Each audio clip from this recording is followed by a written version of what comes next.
Tama? So, kung si Kristo, hindi naman siya sinasabing, I am God eh. Hindi naman sinasabing, I am one of the God. Ang nagsalita, ano yung Ama? Tama? Kaya na mga dinatnan ng salita ko ay mga Diyos. Marami. Amen? Kasi nga, pagka ikaw ay, sabi nga ni isang pastor, kapag ka ang Diyos ay nanganak, anong tawag doon? Eh, di gods. Tama? Ha? Pero hindi sila creator. Ano lang sila, nakatanggap sila ng biyaya. Sila po yung mga nilikha. At dahil sa kapangyarihan, sa kapamahalaan, at kawangisan, ayan, ang Panginoon Diyos mismo nagsabi noon sa John chapter 10 verse 34, you are gods. Naintindihan natin? Nga pala ang install ninyo, no? Itong install nyo lahat sa Biblia nyo kasi napakaganda nitong the scripture. Ha? Basta lahat, kung may makita kayong kailangan nyong install, pati yung nasa loob niya, ipasok nyo lang dyan sa cellphone nyo kung kakayanin. Dahil maganda eh. Maraming version dito. At yung ginagamit natin, yung TS 2009 na, no? Dati, TS 2000, ano ba yan? Yung nakaraan? 1998 ba yun? Yung nakaraan. Ngayon, 2009 na. Ibig sabihin, in-upgrade na nila. At kung ano yung nasa search pa nilang bagong scripture, dinadagdag nila doon. Pero napakaganda, ano? Kasi yung ginagamit talaga nila pagdating sa name ay Yahushua. Yung Hebrew word talaga nakasulat doon. At saka malilinawan kayo kasi makikita nyo doon gumagamit siya ng quote and unquote. Ha? Kaya pag binasa nyo kasi yung John 10:34, malilito kayo pag sa King James. Di ba? Pero pag binasa nyo sa the scripture,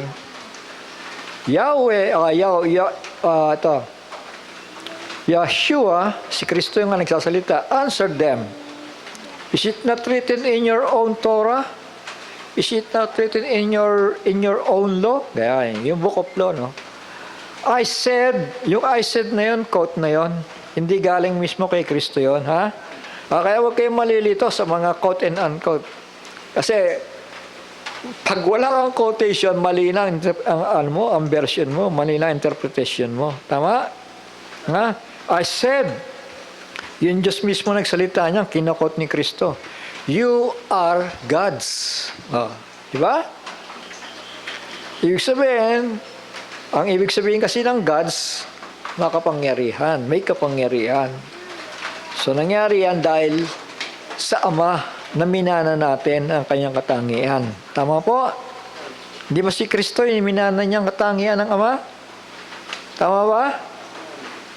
Sabi sa amen? Minana niya yung katangian ng Ama. Ibig sabihin, pumanahan sa Kanya at pinapahintulot ng Ama yun na gamitin yung kapangyarihan na yun dahil sila'y anak ng Diyos. Tama? Siya ay anak ng Diyos. Sana maging malinaw sa inyo to. Huwag kayong malilito. Hindi tayo nagdadagdag ng maraming Diyos. Kundi, kaya nga sinabi ni Elohim, you are gods because of the attributes of the Father na minamana ng kanyang mga anak. Kaya nga pagkakalikha natin ay image and likeness of God. Naintindihan po natin? Hindi naman pwedeng image and likeness of God tapos wala kang kapangyarihan. Naiiwan sa iyo ang Panginoon Diyos. Namamahay nga siya doon eh. Malinaw ba? Naintindihan? Magtanong kayo pag hindi nyo naintindihan kasi pag hindi kayo umimik, ibig sabihin parang hindi nyo pa naintindihan, ano? Yan ang iniisip ko kasi wala naman nag-i-amen. Pero pag nagsalita na kayo, naintindihan nyo, ililipat na ako ng bersikulo. Ganun lang yon.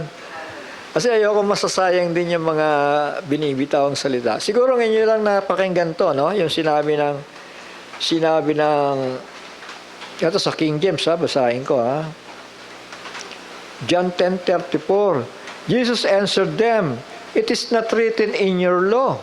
I said, ye are gods." Question mark yun, ano? Hindi ba sinasabi sa kasulatan na sinabi ko, quote yun eh. Quote yun. Kinote niya yung sinabi ng Ama sa awit. Alam niyo ba yun? Tingnan niyo yung awit para maintindihan ninyo. Psalm chapter, wala pa si Kristo dito ha. Psalm chapter 82 verse 6. So yan yung kinote ni Christ. Para maging malinaw sa inyo. Diba? Elohim means mighty one. Or Almighty. That is yung tawag nila sa Panginoon Diyos. Makapangyarihan sa lahat. I said, sabi doon. Tapos nag-quote.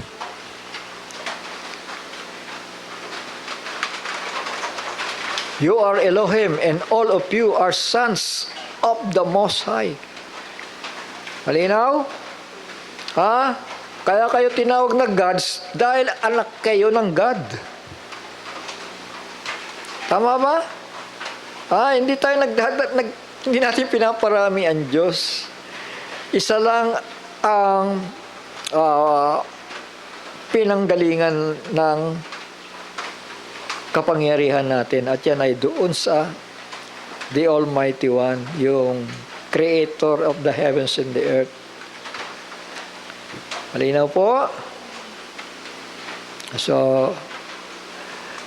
yung King James, pag ginamit niyo yun, ay the same thing, gods.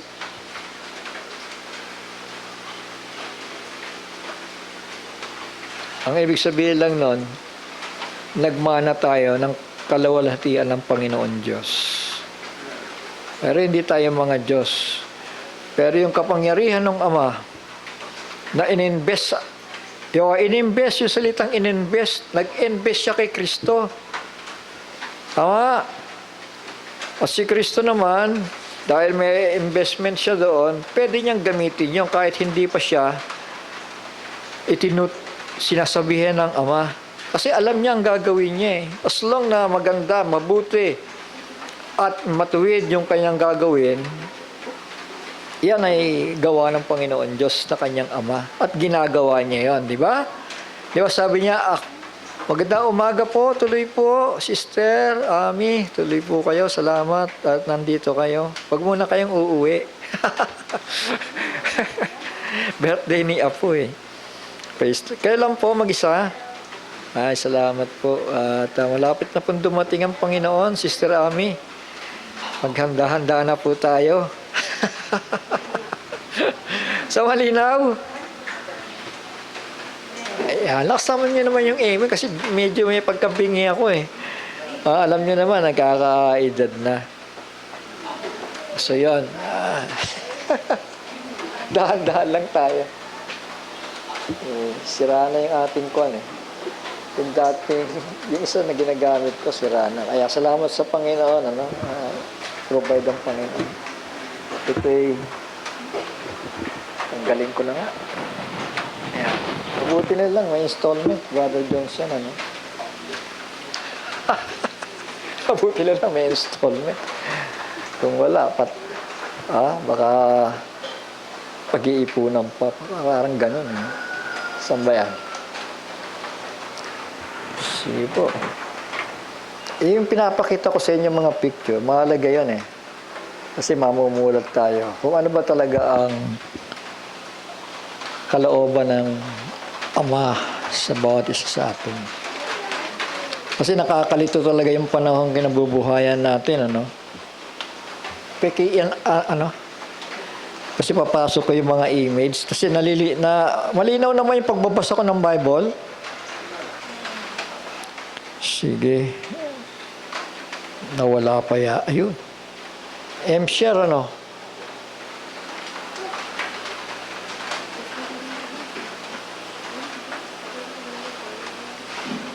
Ano to? Yan.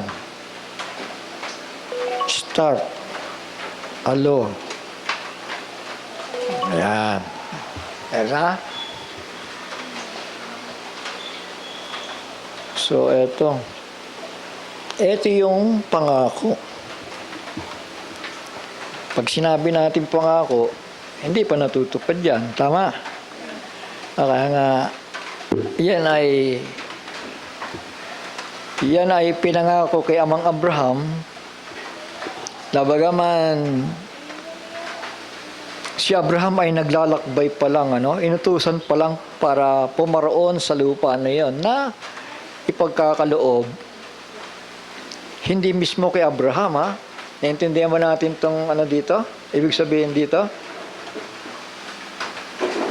Hindi mismo kay Abraham, kundi sa kanyang, sabi dito, to your descendants,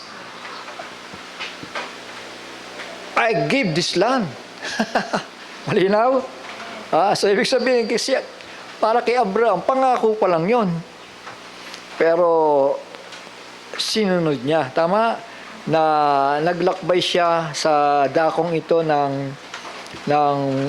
bahagi ng tinatawag nilang fertile crescent, na pinagpalang lupain ng Panginoon Diyos. Dahil ibibigay nga sa magiging lahi ni Amang Abraham na nung panahon na yan talagang edad niya kumbaga sa lipas na, maski yung asawa niya lipas na, pero talagang binigyan pa rin sila ng anak. Hindi marami, isa lang. Tama? Si Isaac. Tama? At sa pamagitan na Isaac, doon natupad ang pangako ng Panginoon Diyos kay Amang Abraham na gagawin kitang ama ng maraming lahi. Tama? Ang dami daw ng between ang magiging anak mo. Diba? Isipin mo yan, kung gumawa ng himala ang Panginoon, talagang hindi mo iisipin. Para bagang magdadalawang isip ka, makatotohanan pa ba ito? O hindi na. Parang ganun di ba? Kaya nga si Sarah ay, nung marinig niya na bibigyan siya ng anak, sa pamamagitan ng anak na ito, ng binhing ito, ay magiging ama at ina, si Abraham at si Sarah. At nangyari nga, mga anak, at sa pagiging masunuri ng mag-asawa, ay hintay nila. Naghintay sila. Hindi sila nainip sa buhay nila. Tama?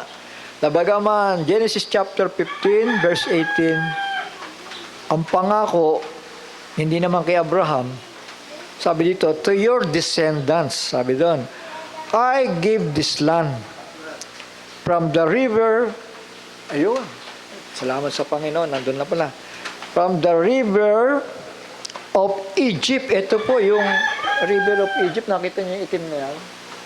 Yan yung river of Egypt, hanggang doon. Sabihin, yung dulo-dulo niyan. Hanggang saan yan? To the great river Euphrates. Yung great river Euphrates, yung nasa taas. Nakita niyo yung araw na yon, yung green? Pagka tinerace niyo yung paakyat, yun ang river Euphrates. Wala dito, hanggang doon. Ipapamana sa mga descendants niya. Amen? Kasi hindi naman niya inabutan ito.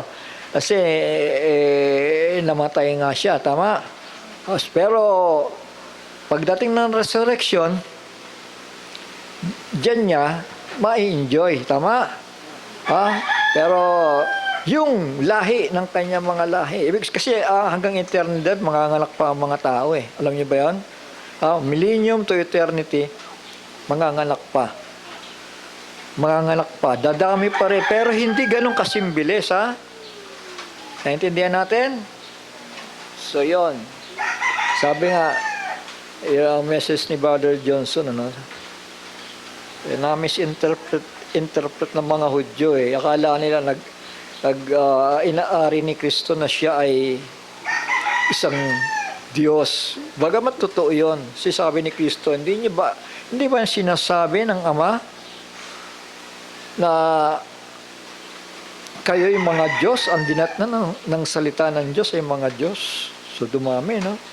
Parang medyo matitisod ka eh. Pero kung uunawain mo yon, pag ikaw pala'y image and likeness of God, dahil ang attributes ng Ama ay nasa iyo, you are one of the gods, ibig sabihin.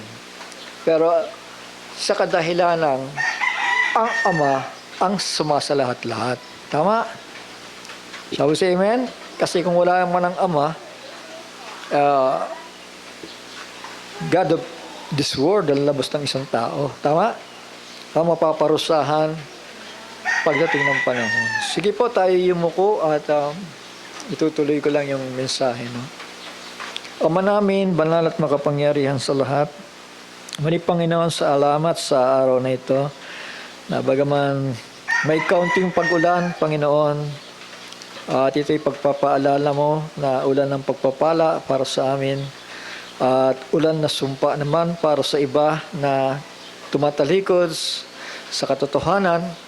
Panginoon, salamat sapagkat iningatan mo kami, Panginoon, lalo sa panahong ito na lubhang mapanganib na at maraming mga tao naghihirap. Ganun pa man ay patuloy mo kaming iningatan at ibinigay lahat ng aming pangangailangan. Kaya salamat sa araw-araw na buhay na ito.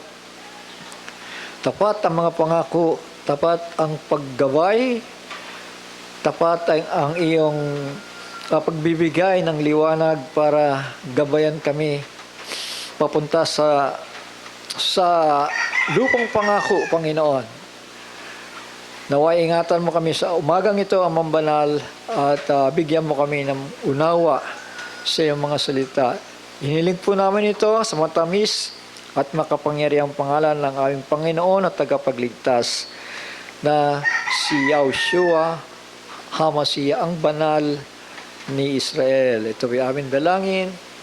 Amen and amen.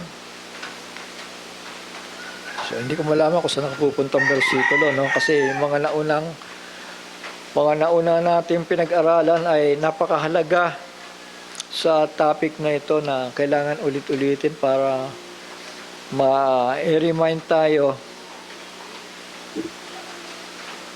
At alam natin yung nangyayari ngayon sa Middle East. Kasi sila yung pinaka-science natin eh, di ba? Sila yung palatandaan na darating ang Messiah. Darating ang ating tagapagligtas. So, at alam din natin na darating din ang Antikristo. Ang katunayan nga, mauuna siya di ba? So, say amen? Mauuna ang Antikristo at uupo sa kanyang luklukan. At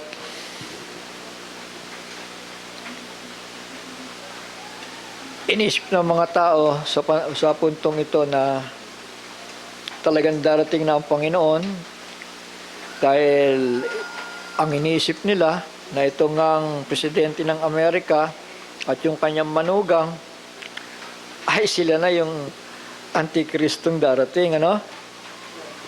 Kaya nga sabi ko sa inyo, matagal na different forms, there are different forms of Antichrist, tama?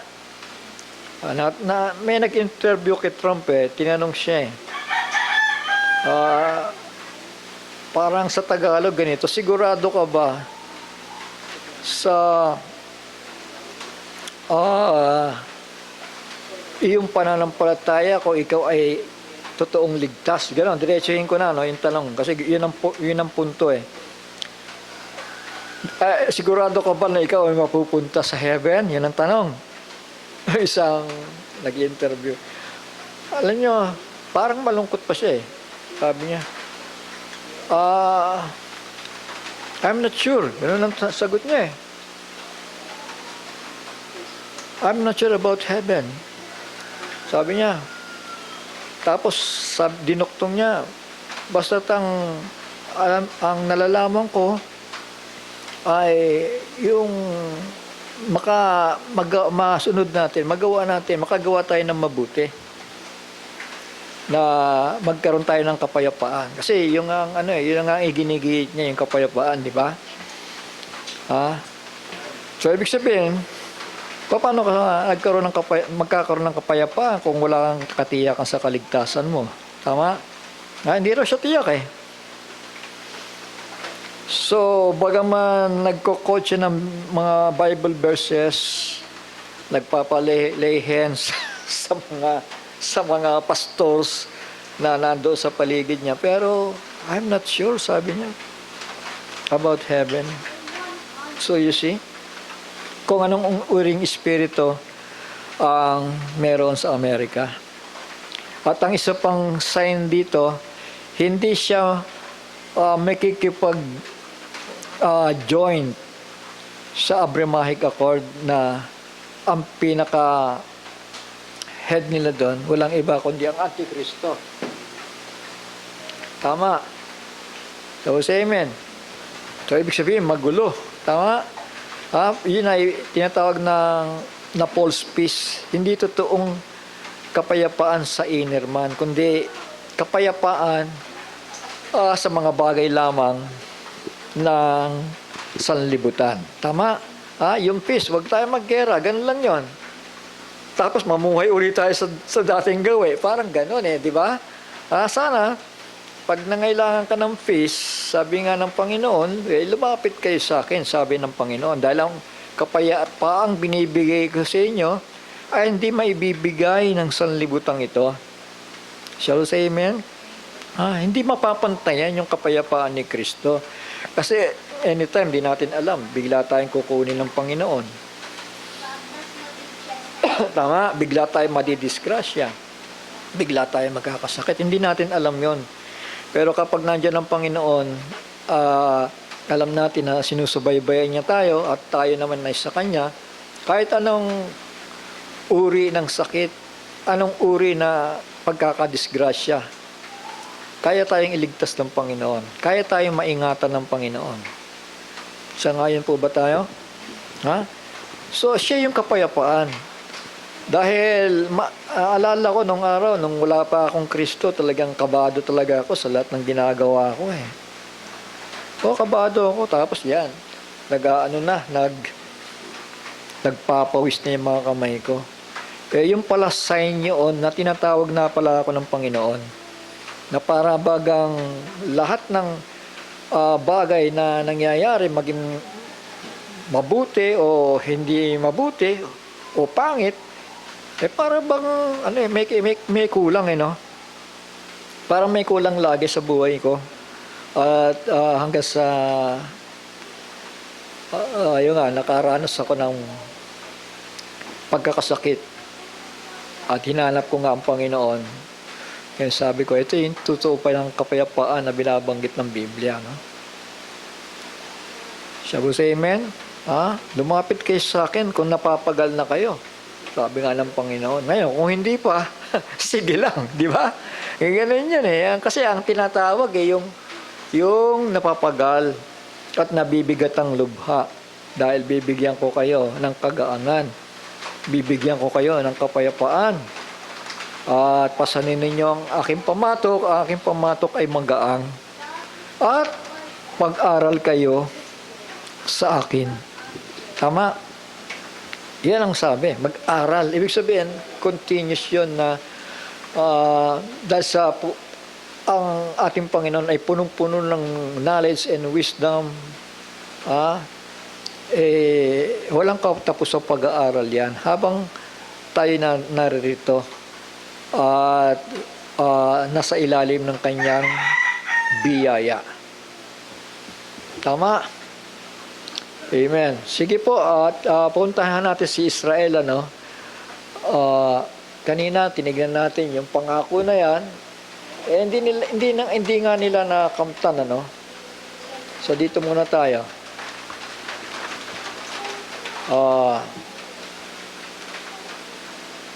Sa Hebrew chapter 11 verse 13.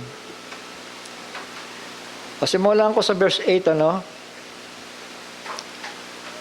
Sa pananampalataya, si Abraham nang tawagin ay tumalima upang pumaroon sa isang dakong kaniyang tatanggaping mana. Tatanggapin pa lang. Tama? Ayan. At siya yumaon na di nalalaman kung saan siya paroroon. Sumunod lang siya. Amen? Sa pananampalataya, siya ay naging manglalakbay sa lupang pangako. Nagaya sa hindi niya sariling lupa at tumahan sa mga tolda na kasama ni Isaac at ni Jacob. Nawa nga tagapagmana, ayon, ng isang pangako na kasama niya. Ayan. Ayan, ito po yun, ano? Nakikita niyo. Ano ba ito? Ayan. Dito ko nga. Kakambal ko. So, ayan po, yung pangako. Ha? Ayan, no? Sabi yan, to your descendants, I give this land. So, yan po, ano? Napakalawak, di ba? From the river of Egypt to the great river Euphrates. Yung dulo-dulo po yan. Mula dyan hanggang doon. Yan, ganyan kalawak si Israel. Pero, kung titignan po natin, yung kanyang mapasa ngayon, ano? Asan na ba? Tignan muna natin, comparison lang natin, ano? Eto. Kakapraso, oh. So, say amen? Yung kulay orange, nakita niyo yung orange na yun? Yan pa lang si Israel ngayon. Tama? Ha? Pero kapag natupad na napasa kanila na yan, yung pangakong lupa na yan, ay ganito na kalapad. Tama? Yun, si Israel, nakikita ba ninyo? Yung kakaperaso kanina. So, ibig sabihin, napakalaki ang chance talaga, nagegera muli si Israel ngayon. Tama? Na iniisip kasi ng mga tao, ito na yung magkakaroon ng kapayapaan. Pero hindi nga papayapa ang Diyos sa kanila eh. Dahil ang nais ng Panginoon, pamanahan ng lupain itong mga descendants ni Abraham.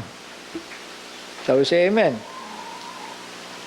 Nais pamanahan ng lupa. So yun po, yan ang pangako. Yan. Sa kanyang descendants. So ituloy ko po yung pagbasa, no? Sa verse 9, tama ba? Ng Hebrew chapter 11, sa pananampalataya siya ay naging manlalakbay sa lupang pangako, na gaya sa hindi niya sariling lupa at tumahan sa mga tolda na kasama ni Isaac at ni Jacob, yung anak at yung apo, si Jacob yung apo na mga tagapagmana ng isang pangako na kasama niya. Sa verse 10, sapagkat inaasahan niya ang bayang may kinasasaligan, na ang nagtayo at gumawa ay ang Diyos. So yun, ang hinahanap niya ay yung may pundasyon. Bayan, may kinasasaligan, o yung city sa pagkaka-English, ano? For he looked for a city which had foundation, whose builder and maker is God. Pag sinabi natin Jerusalem, dalawa po ang Jerusalem, ano? Isa po yung, pag sinabing Jerusalem, land of peace, dalawang uri ang Jerusalem. Isang literal, tama? Yung literal na siyudad ni David, ay Jerusalem yon, na ngayon nahahati pa dahil sa kabila ay nandun pa ang Muslim. At yung isa naman, yung spiritual Jerusalem. Tama? Naintindihan natin? At pag sinabi nating spiritual Jerusalem, walang iba kundi tao na yon, tayo na yon. Tama? At yung literal Jerusalem naman, the place of refuge, ay yung literal na yon. Ano? Ito yung hinahanap ni Abraham dahil naghahanap siya ng mana eh. Sabi dito, sapagkat inaasahan niya ang bayang may mga kinasasaligan na ang nagtayo at gumawa ay ang Diyos. Sa verse 11, sa pananampalataya, si Sarah, asawa po niya ito, no? Ni Abraham, no? Si Sarah rin ay tumanggap ng lakas upang ipaglihi ang binhi. Yung binhi, walang iba, si Isaac. Nang lipas na ang kanyang gulang, palibas ay inari niyang tapat ang nangako. Kaya naman sumibol sa isa sa kanya na tila patay na ang kasing dami ng mga bituin sa langit sa karamihan. Yun. Ha? Kay Jacob. Tama? Ha? At di mabilang na gaya ng mga buhangin nasa tabi ng dagat. So napakarami ng anak niya. Tama? Ha? Sindami ng buhangin. Ganun ang pangako. Pangako pa lang yan. Pero tinalima niya. At kaya nga ang Israel, nakikita po natin, kahit anong gawin ng kaaway, ni-annihilate sila, hindi mangyayari. Tama? Mananatili at mananatili silang nakatayo. Shall we say amen? Nakita po ninyo yung ilustrasyon natin noong nakaraan. Yung unang gumiba ay Assyrian Empire, then Babylonian Empire, Grecian Empire, Persian Empire, Roman Empire, at pinagtabuyan sila. At muling binalik 1948, ano? Ibig sabihin, ang mga lahing ito, no, tama lang pagkakasabi ni Kristo, ang mga lahing ito ay hindi lilipas hanggang sa matupad ang paghahari ng Panginoon. Hindi sila lilipas, hindi sila kayang i-annihilate kasi maraming ang mga galit sa kanila. Lalo ngayon, di ba? Sabi sa amen? Maraming galit sa mga Hudyo. So, tuloy ko sa verse 12. Kaya naman sumibol sa isa sa kaniya na tila patay na ang kasing dami ng mga bituin sa langit sa karamihan at di mabilang na gaya ng mga buhaying nasa tabi ng dagat. Sa verse 13, ayon sa pananampalataya ay nangamatay ang lahat ng mga ito na hindi kinamtan ang pangako. Shall we say amen? So, ibig sabihin, itong Genesis chapter 15 verse 18, talaga hindi nila natanggap yan. Tama? Ha? Sabi dito sa English, this all died in faith. Namatay si Sarah, namatay si Abraham, namatay si Jacob, namatay ang iba pang mga kamag-anakan. Pero sabi dito, this all died in faith, not having received the promises, but having seen them afar off. Yun, nakita nila sa pamamagitan ng mga visions and dreams. Yung pangako ng ating Panginoon. So, say amen. At yun ay hindi nila sinayang, kundi pinanghawakan nila na mangyayari, matutupad ang mga pangakong ito. Nakita sa kalayuan, sabi po sa pagkakatagalog, nangamatay ang lahat ng ito na hindi kinamtan ang mga pangako, ngunit kanilang nangakita na natanaw mula sa malayo at kailang ipinahayag na sila'y pawang taga-ibang bayan at manglalakbay sa ibabaw ng lupa. So, say amen. So, tayo pala ng mga binhi ni Abraham, mga manlalakbay, tama? Hindi talaga ito yung mana natin. Hindi pa ito, tama? Maging si Israel. Meron pang, bagamat may portion na katiting na ngayon, pero ito ang kabuuan na ibibigay sa kanya. Di ba? Ayan. Yan ang kabuuan. At yan ay papartihin ng 12 tribo yan.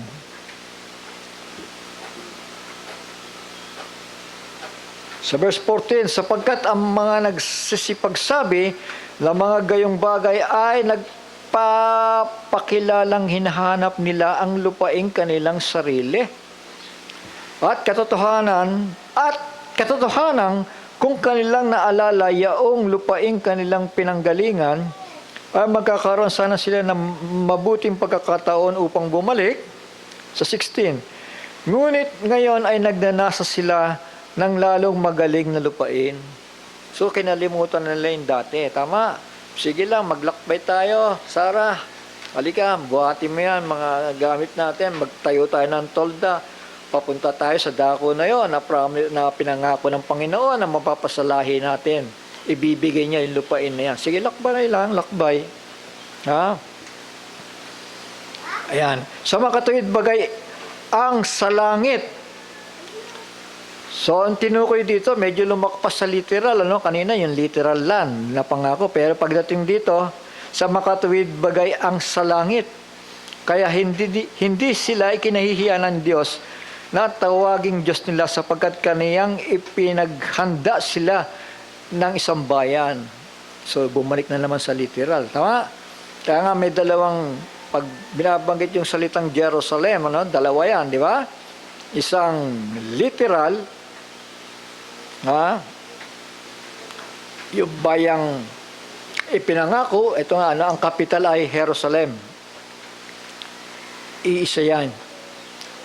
Yang lupain na yan. At yung spiritual naman ay tayo. Tuloy ko lang yung pagbasa,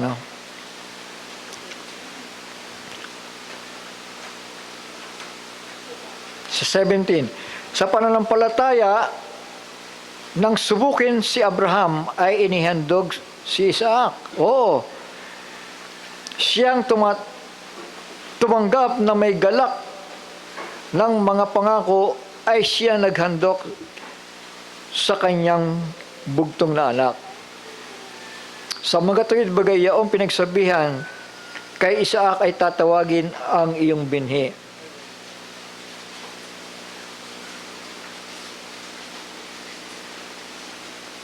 Sa 19, na inisip na maging sa gitna ng mga patay ay maaaring buhayin siyang maguli ng Diyos. Mula diyan din naman ay muli siyang tinanggap sa isang halimbawa. So yung halimbawa ng ating pananampalataya, na maging cause ng kanyang anak ay nagawa niyang ipagkaloob dahil sa pananampalatayang may kapangyarihan ang humihiling ng buhay ng kanyang anak para muli siyang ibangon sa buhay na walang hanggan. Shall we say amen? Joel chapter 2 verse 23. Kayo nga'y mga tuwa, kayong mga anak ng Sayon, Israelites, at mga galak sa Panginoon ninyong Diyos, sapagkat kanyang ibibigay sa inyo ang maagang ulan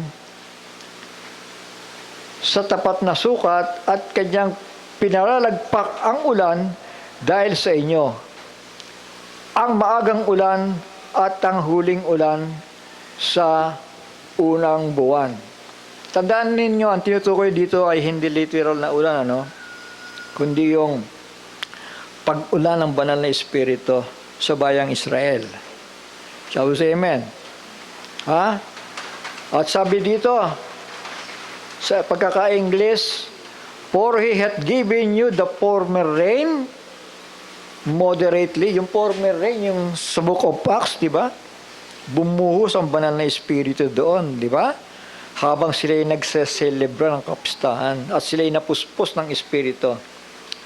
And He will cause to come down for you the rain, the former rain, and the latter rain in the first month. So yung latter rain, wala pa. Tama? Ang natanggap pa lang ni Israel, yung former rain doon.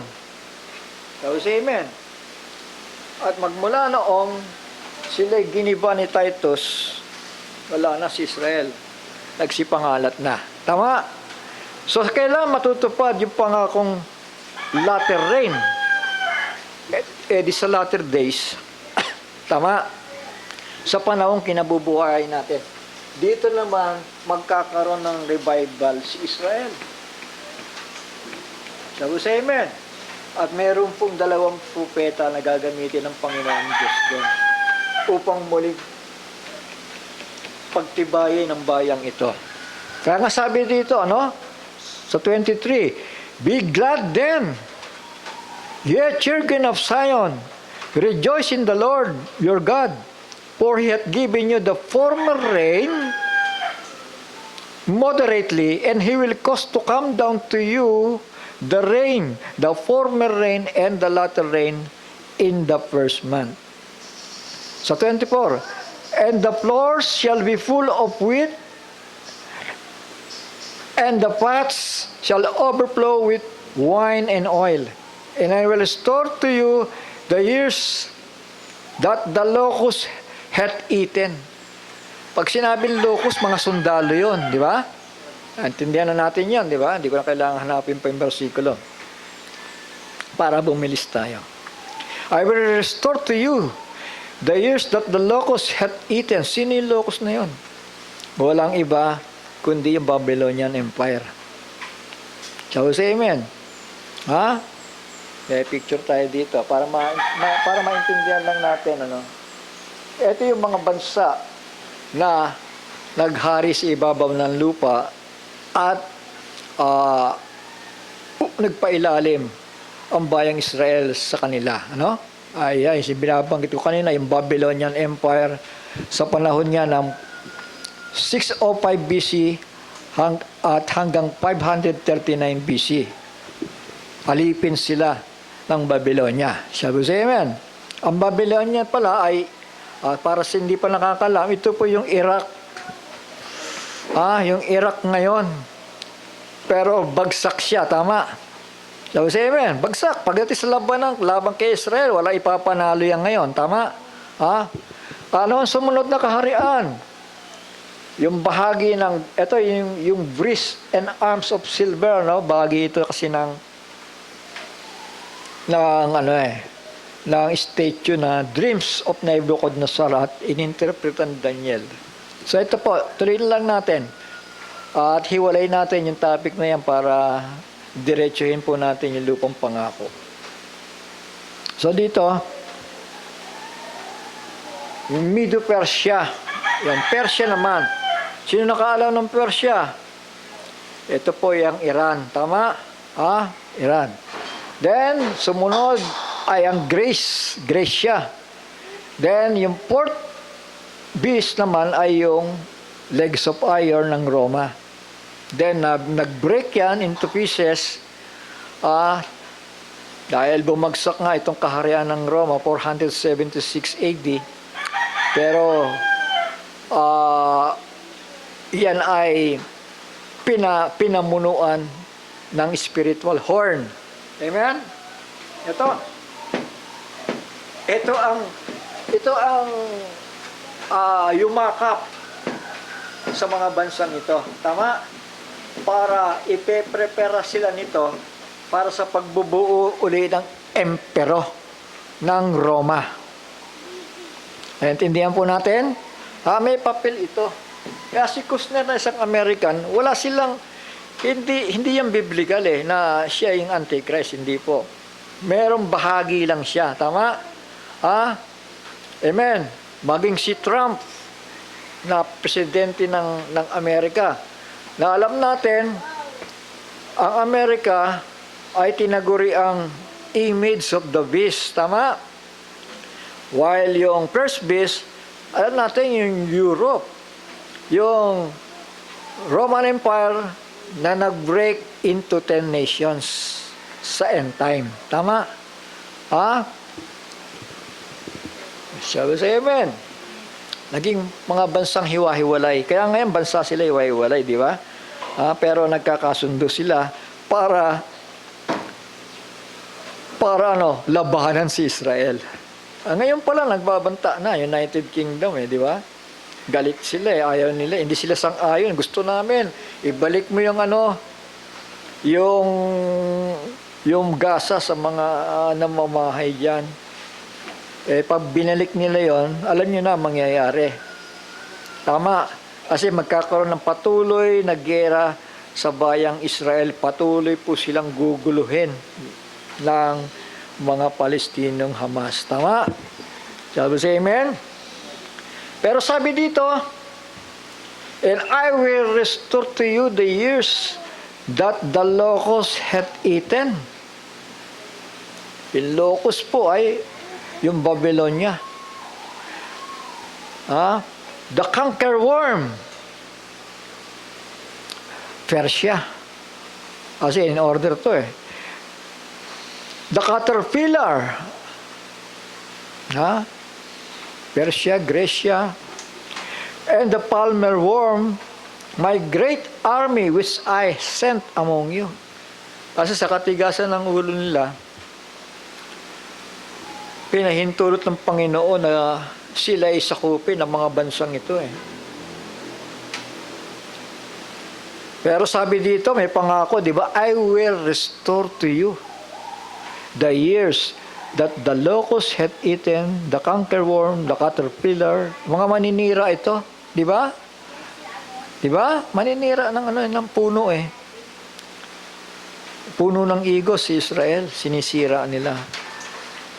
And the palmer worm, my great army which I sent among you. So kontrolado ng Panginoon ang mga hukbong ito dahil makapangyarihan po ang Panginoon. Tama? Sabi sa amen?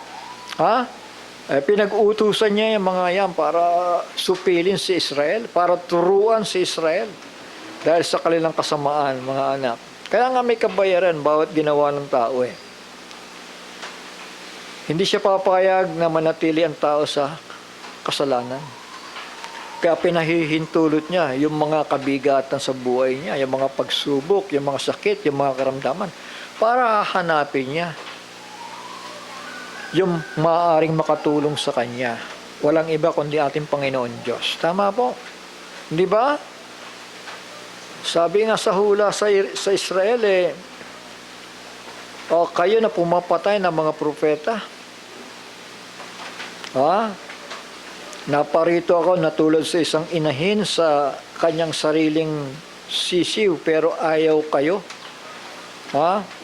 Narito, pababaya ang giba ang inyong bansa. Hanggang sa sasabihin ninyo, mapalad ang dumarating sa pangalan ng Panginoon. Sabi sa amen. Pahihintulutan sila sa dakilang kapighatian. 70 AD, giniba sila. So, yan. Tuloy natin. Ito yung pangako. And you shall eat in plenty and be satisfied and praise the names of the Lord your God that hath dealt wondrously with you, and my people shall never be ashamed. So ito na, lalapit na sila sa Panginoon. Tama? Dahil doon sa taas, sabi doon, may pangakong pagbuhos. Sabi sa amen, may pangakong pagbuhos. Tama? Ng Espiritu ng Panginoon. Dahil dito po sa 7 years peace covenant, yung first half of the week na yan, magkakaroon ng kapayapaan. Pero hahatol ang Panginoon sa mga bansa. So, say amen. Hahatol ang Panginoon sa mga bansa. Ayan na nga yung Wildfires, yung mga malawakang pagsunog, volcanic eruption, ayan, nandiyan na rin yung paglindol. Yung asteroids, wala pa yan. Sunod-sunod yun, mga anak. Pahihintulutan ng Panginoon yun para hatulan ng mundong ito. Sabi dito, and my people shall never be ashamed. Ibig sabihin, ay tiyak na sila. Dahil sila selyado na. Ang Espiritu ng Panginoon, yung tinatawag na latter rain. At sila selyado na rin ng kanyang mga salita. Through the two prophets ministry. Ito, mangangaral itong dalawang propeta sa Israel. Tuturuan si Israel para manumbalik sila sa Panginoon Diyos. Shall we say amen? Na ngayon ay nare-reject nila yung kanyang tagapagligtas. Sino yung tagapagligtas ng Diyos? Sino yung Misaya? Sino ang pinahiran? Si Yahushua, si Kristo. Tama? Na kapag hindi nila tinanggap yan, ibig sabihin, wala silang kaligtasan. Dahil sa pamamagitan niya lang, di ba? I am the way, I am the truth, and I am the life, and no man comes to the Father but by me. Malinaw yun? Sa pamamagitan ng mediator, para ang tao ay maligtas. Ang mediator po ang nagbayad ng kasalanan ng sanlibutan sa pamamagitan ng kanyang banal na dugo. Tinubos niya tayo sa Panginoon. 27, and he shall know that I am in the midst of Israel. So nandun na, kumikilos na siya. Tama? Ngayon, ang Israel, pag tinignan mo ang sitwasyon nila, mga kapatid, hanggang ngayon, bulag pa rin sila. Hindi nila matanggap ang kanilang tagapagligtas. Tama? He shall know that I am in the midst of Israel, and that I am the Lord your God, and none else. And my people shall never be ashamed. Yan. And it shall come to pass afterward that I will pour out my spirit upon all flesh. Sa Israel lang ito, You say amen. Your sons and your daughters shall prophesy. Ayan. Dito na. Sa panahong ito. You say amen. Kasi kumikilos ng Panginoon dyan sa first half of the week na yan At anong gagawin? Alam magiging trabaho nila? Palalayasin ang mga religious sect sa bayang Israel. Palalayasin ang mga Muslims, palalayasin ang mga iba-ibang relihiyon na hindi ayon sa katuruan ng ating Panginoon. Your sons and your daughters shall prophesy, your old men shall dream dreams, your young men shall see visions. And also upon the servants and upon the handmaids, in those days will I pour out my spirit, the spirit of grace and supplication. Sabi nga ni Zechariah. Say amen. Ibig sabihin, tutupad ang Panginoon Diyos sa kanyang mga pangako. Ngayon ang tanong, bubuhos ba ang Espiritu ng Panginoon at napakagulo sa Israel? Hindi po. Iintayin niya munang pumayapa si Israel. Pababayaan munang ng Panginoon na gumera sa Israel. Dahil yung nakaraan nating topic, di ba? Ang Moab ay nasakop ni Israel. Tama? At iba-ibang mga, ang Saudi, ang Egypt, ang Lebanon, ang Syria, nasakop ng Egypt Ang Iraq. Shall we say amen? Maibabalik o magkakaroon ng katuparan yung kanyang pangako. Kung nabalitaan na ninyo yung panahon ng ano, no, ng 6 days war, ano, di ba? Naokupahan nila to eh. Sobra-sobra eh. Ibinalik lang nila eh. Nangyari na yan. Kaya, hindi po imposibleng mangyayari yan. Dahil yan, lupain na yan, na napakalaki, yan ang pangako sa kanila. Shall we say amen? At dyan sila, dahil ang Panginoon ay nakita niya na ito na ang panahon para ipunin ko ang bayang ito. Na nagtiwala sa aking mga pangako. Dahil ito yung mga lahi ni Abraham. Ito yung pinangakuan, di ba? Sabi doon, to your descendants, I give this land. E paano may bibigay yan kung hindi nila masasakop yan? Tama. Tandaan niyo, ang Panginoon Diyos gumagamit ng kasangkapan, di ba? Kung paano si Israel nga, nung kanyang pinarusahan, gumamit siya ng kasangkapan. Sino yon? Yung mga kaharian na binabanggit kanina. Tama? Shall we say amen? At para maibalik din sa kanila yan, ang Diyos din, ay gagamitin si Israel para ipakita naman ang kanyang kapangyarihan. Tama ba? Shall we say amen? Si Karaya, magiging mabangis, magiging mabagsik ang mga Israelita tulad ni Haring David, yung pinakamahina. At lalabanan niya yung mga bansa na yan, mga anak. Tandaan nyo, hindi tayo nagtuturo ng na ngipin sa ngipin, mata sa mata, no? Kasi no choice si Israel eh. Dahil hindi nila tinanggap ang kanilang mediator. Para maintindihan lang ninyo, hindi tayo natutuwa na si Israel ay papatay at sasakop ng mga bansa para maibalik sa Diyos ang kanyang lupa. Kundi yan ang undealing ng Panginoon sa bayang ito. Sapagkat hindi nila tinanggap ito bilang Panginoon at tagapagligtas. Shall we say amen?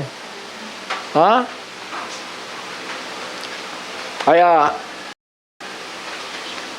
ang gagawin ng Panginoon, i-restore ang lupa, i-restore ang mga Israelita, bubuhusan ngayon sila ng understanding. Bubuhusan sila ng Espiritu ng Panginoon sa panahon na yan dito. Pero wala na tayo dyan. Bakit ba natin pinag-aaralan yan?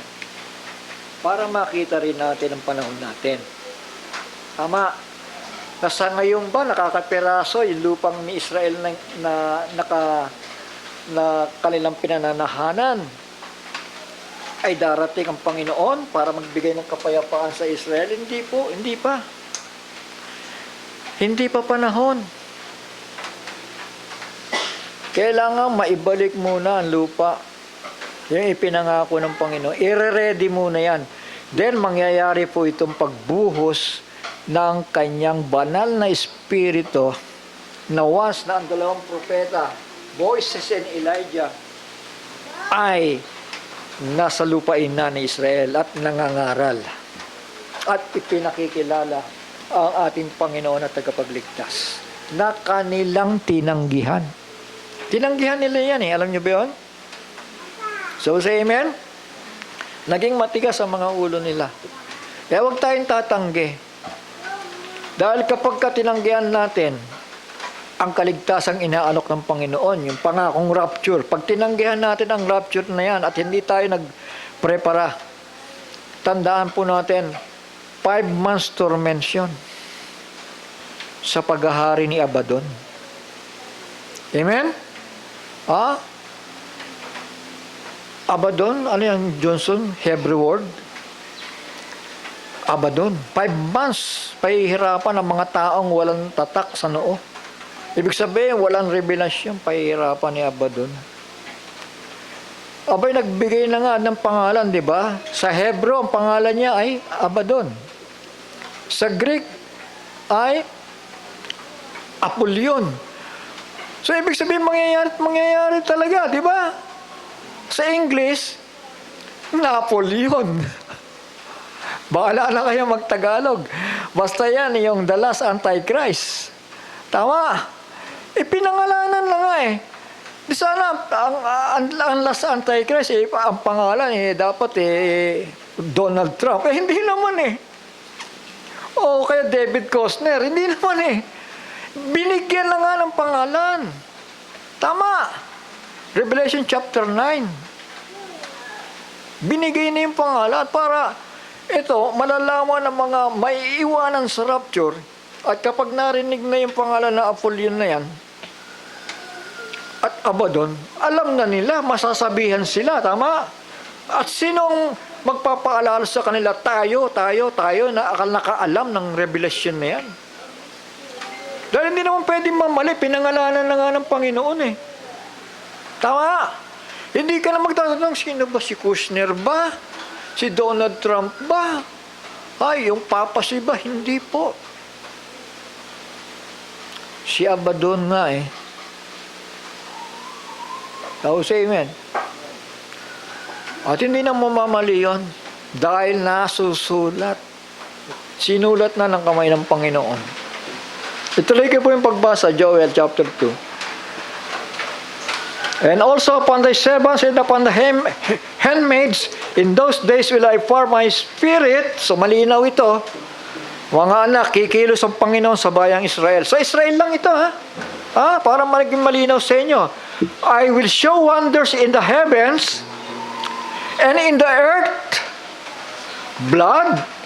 Ayan, ang Panginoon nagpapatotoo sa pamamagitan ng dugo. Tama. At ngayon, nakikita na nga natin yun sa social media eh. Na mayroong mga bodies of water na nagkukulay blood. Tama. Amen? Blood and fire. Naglalaki ang mga sunog. Shall we say amen? Nakakatakot. Ang Panginoon Diyos ay isang apoy na namumugnaw, sabi ng Biblia. Shall we say amen? Apoy siya na namumugnaw. And pillars of smoke. Ayun. Siya yun. Ang Panginoon. Gagawin niya yung bagay na yan para hatulan ng lupa. Sa verse 31, eto na yung dakilang kapighatian. So, ibig sabihin, yung binabanggit kanina, dito pa lamang yun. Reparasyon yun. Dito na yung wrath of God. Ito lang. Tuloy ko lang. The sun shall be turned into darkness. Sa magsisimula yan dito. Sa middle of the week. The sun shall be turned into darkness and the moon into blood before the great and terrible day of the Lord. Saan yung great and terrible day? Dito. Dito ang wrath of God. Shall we say amen? Magdidilid daw before. So makikita po ninyo yung pagkakasunod-sunod ng Biblia. Tama? Ibubuhos ang Espiritu, magkakaroon ng dilim, then magkakaroon ng great, terrible day of the Lord. Tingnan niyo ninyo yung pagkakasunod-sunod mga anak para maging revelasyon sa inyo to. Tama? Dahil chronologically order ang Biblia. Kung naiintindihan mo. Shall we say amen? The sun shall be turned into darkness and the moon into blood before the great yung salitang before the great and terrible day of the Lord come. Dito yun. Bago siya bababa. Tama. Bago siya bababa. Dito, dubuhos dito sa mga masasama sa Antikristo. Malinaw? Yan. Sa 32, and it shall come to pass that whosoever shall call on the name of the Lord, ayun pala, kailangan lang tumawag sila sa pangalan ng Panginoon. Whosoever shall call on the name of the Lord shall be delivered. For in Mount Zion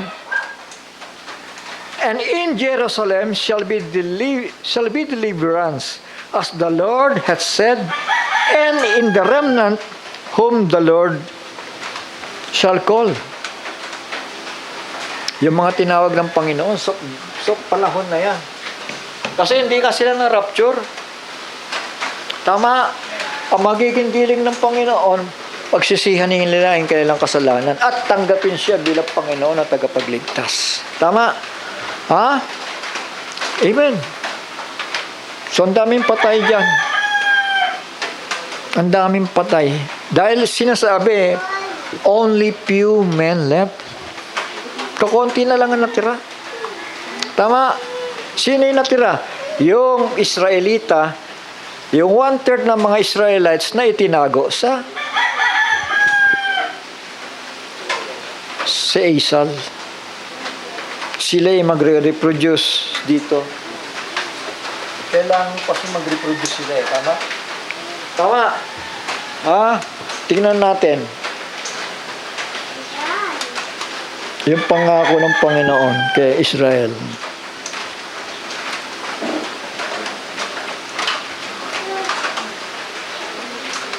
Ito yung pangako kasi ng Panginoon Diyos kay Israel.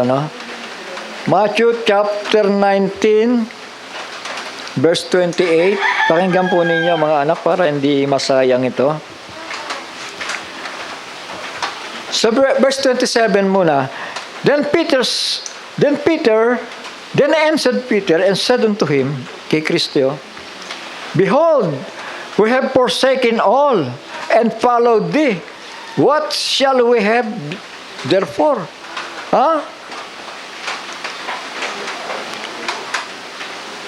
Narito, iniwan namin ang lahat at nagsisunod sa iyo.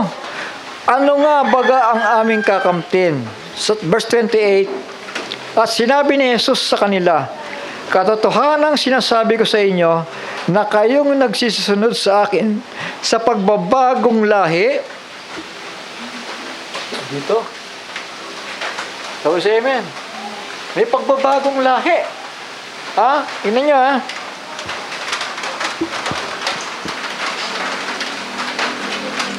Ito. Na kayong nagsisunod sa akin sa pagbabagong lahi, pagka uupo na ang anak ng tao, si Kristo, sa luklukan. Sa luklukan ng kanyang kaluwalhatian, kayo na may magsisiupo sa 12 luklukan upang magsihukom sa 12 angkan ni Israel. Maliwanag? Kailangan ba maibalik yung lupang pangako? Kailangan ba maibigay? Kasi yung mamanahin nila Tama? At magiging hukom kayo, sabi doon. Sa 29. At ang bawat mag-iwan ng mga bahay o mga kapatid na lalaki o mga babae o kapatid na babae o ama o ina o mga anak o mga lupa dahil sa aking pangalan ay tatanggap ng tig-100 at magsisipagmana ng walang hanggang buhay. Sabihin, 100-fold, todo-todo na, ibig sabihin. Dadapot maraming mga una na mga huli at mga huli na mga uuna. So, you see, nakikita natin, abay, napakapalad natin, dito pa lang, kinuha na tayo. Magsasuffer ngayon si Israel. Tama, bubuhos ang grace and supplications, ang habag ng Panginoon, bubuhos sa first half of the week. But in the middle of the week, mag-i-start ang dakilang kapighatian at yung walang mga tatak ng Diyos sa kanilang loob. Patay yun. So, say amen. Then dito, gaganti ang Panginoon. Hahatulan ng lupa para sa kanyang paghahari. Sabi dito sa pagkaka-English, that ye which have followed me, sabi ni Kristo, in the regeneration, when the Son of Man shall sit in the throne of his glory, ye also shall sit upon the 12 tribes, judging the 12 tribes of Israel. So saan sa palagay ninyo may re-restore yung lupa na yan? Saan sa palagay ninyo? Hindi na pwede dito eh. Tama? Ha? Kasi hindi magbubuhos ng biyaya ang Panginoon kung wala sila sa sarili nilang bansa. Intindihan natin? Hindi siya magbubuhos kasi ang dealing ng Panginoon sa Gentiles ay pumunta na sa Israel.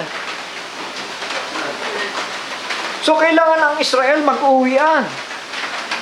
At kailangan ang Israel nandoon na ang mga lupain. Tama. Kaya nga yung mga nauna natin pag-aaral, yung Jordan, sinakop na eh. Sabi sa amen? Yung kalahati ng Egypt, sinakop na.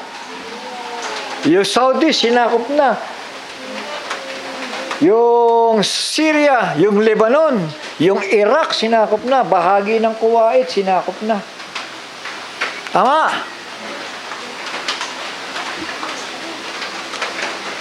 Amen. Mauuna yan. Dito yan. Sa panahong ito. At dahil nakita nga ni Gog yan, sabay salakay naman si Gog. Tama. Si Gog ang kahuli-huli ang salakay, ang Russia. So, say amen. Kasi yan ang expected ng mga tao, may templo eh. Paano bubuhos ang Espiritu ng Panginoon kung wala namang alay sa templo? Diba? Bakit may red hyper pa? Ayan ang original na iniaalay doon, na nilalanghap na makapangyarihan sa lahat. Diba? As siya'y sumasagot, ibubuhos nga eh yung kanyang presensya sa Israel. 144,000 masiselyoan sa kanilang mga noo. Mga lalaki lang yon. Plus yung woman na tatakbo at pupunta sa mga bundok para magtago. Sa bundok ng Esal. Habang ang sabi ni Sicaria, yung 2/3 ay lumalaban, nakikipagpatayan. 2/3 patay yun. Malinaw po ba? Sana makita natin ito, mga anak. Napakaganda. Dahil pag nagliwanag sa inyo ito, napakaganda. Kaya hindi ako sang-ayon na yung Antichrist na yun na nandito na iniisip ng mga simbahan ngayon. Anday na, ayan na, si Kusner, sa kasi hindi pa yan. So, say amen. Kaya nga, ito, Johnson, ito, alam ko na i-share ni Johnson to eh. Naalala ko lang. And he shall confirm the covenant with many for 1 week. Ito. Ibig sabihin, pag sinabing he shall confirm, may nauna na covenant. Tama? Amen. Sino yung nauna? Di si Trump. Tama? Sino yung magkukumpirma? Ito magkukumpirma. The man of peace. Alam niyo ba yan? Nagbubulungan nga yan eh. Sa kanilang meeting. Si Trump at si nagbubulungan yan. Don't forget our closed door meetings. Kung ano yung napag-usapan natin. So yun ang kanilang bulungan eh. Tama ba? Anong kaibahan ng confirm doon sa nagpasimula?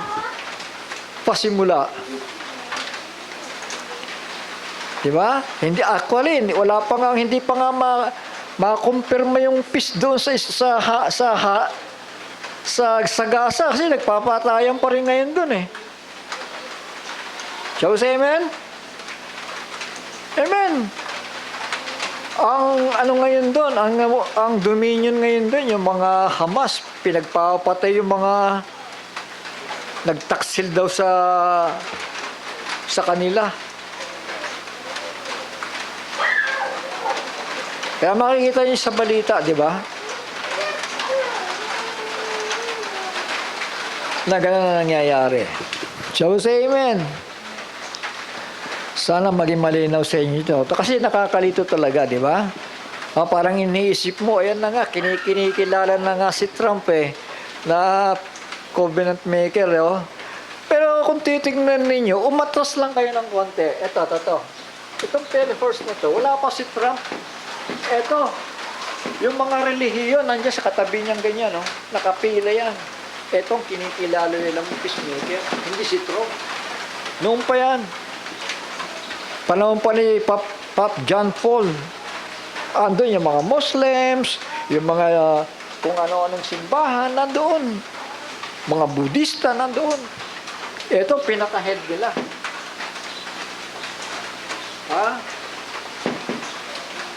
Hintayin natin sa nakatakdang panahon. Amen? Huwag kayong malilito. Babalik kayo sa Biblia. Tama? Babalik kayo. When they say peace and safety, then sudden destruction will come upon them. Yan na nga yun. Sign na natin yan Pero huwag niyong isiping dakilang kapighatian na. Tama? Dito lang yun. Dito pa lang yun. Kaya nga isisecure Isisecure muna sa Israel Tama? At pag na-secure na sa Israel, kikilos ng Panginoon.